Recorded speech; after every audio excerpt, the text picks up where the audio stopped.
В честь 23-й годовщины массового геноцида, устроенного китайскими властями 5 февраля в городе Кульдже, Союз неправительственных организаций Восточного Туркестана организовал в Доме культуры Стамбульского района Зейтунбурну вечер памяти мучеников.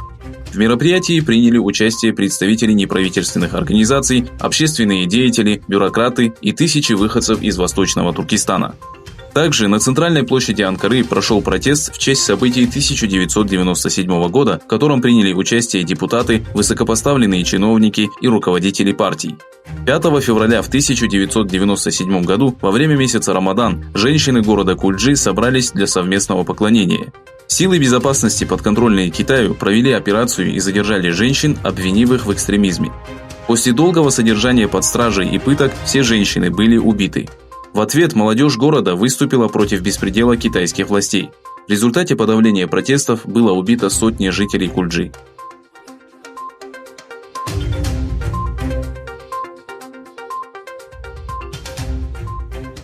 На вопрос о количестве инфицированных новым вирусом в Восточном Туркестане и зафиксированных случаях среди узников лагерей перевоспитания, китайские власти отвечают, что это государственная тайна. Позиция китайских властей по данному вопросу вызывает опасения относительно эпидемии на территории концентрационных лагерей. В целях получения подробной информации по данному вопросу сотрудники Радио Свободная Азия связались по телефону с некоторыми медицинскими учреждениями Восточного Туркестана. Работники учреждений отказались отвечать на данный вопрос, заявив, что данная информация является государственной тайной, выдача которой карается законом. Ответы сотрудников государственных и частных учреждений Китая ничем не отличаются. Китайские власти сообщают, что эпидемия под контролем специалистов и что проводится дезинфекция участков, представляющих угрозу.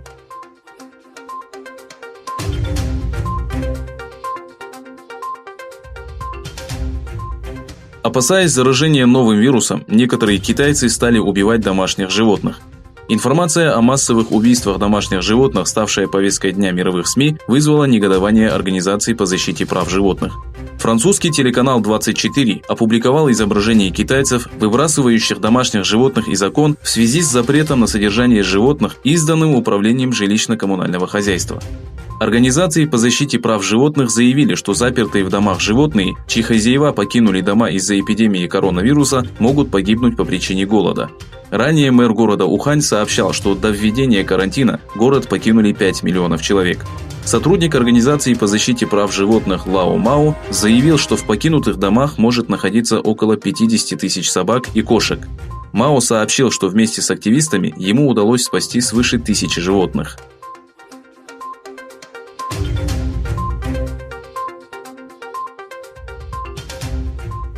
Во время выступления в Сенате президент США Дональд Трамп сделал заявление о положении Союза.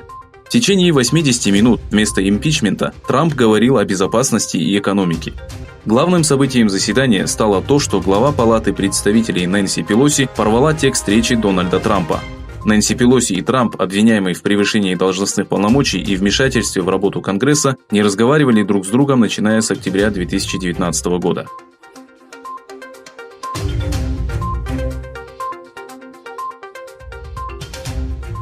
Самолет авиакомпании «Пегасус», совершавший посадку в аэропорту Сабихи-Гокчен, выскочил за пределы посадочной полосы. Жертвами происшествия, во время которого самолет, выполнявший рейс Измир-Стамбул, выбросило за пределы посадочной полосы, стало 3 пассажира. Вместе с персоналом и 2 младенцами на борту самолета находилось 183 человека. Пилотам не удалось посадить самолет из-за неблагоприятных погодных условий, в результате чего самолет занесло. Состояние пилотов критическое. Все запланированные рейсы были перенесены в новый аэропорт Стамбула.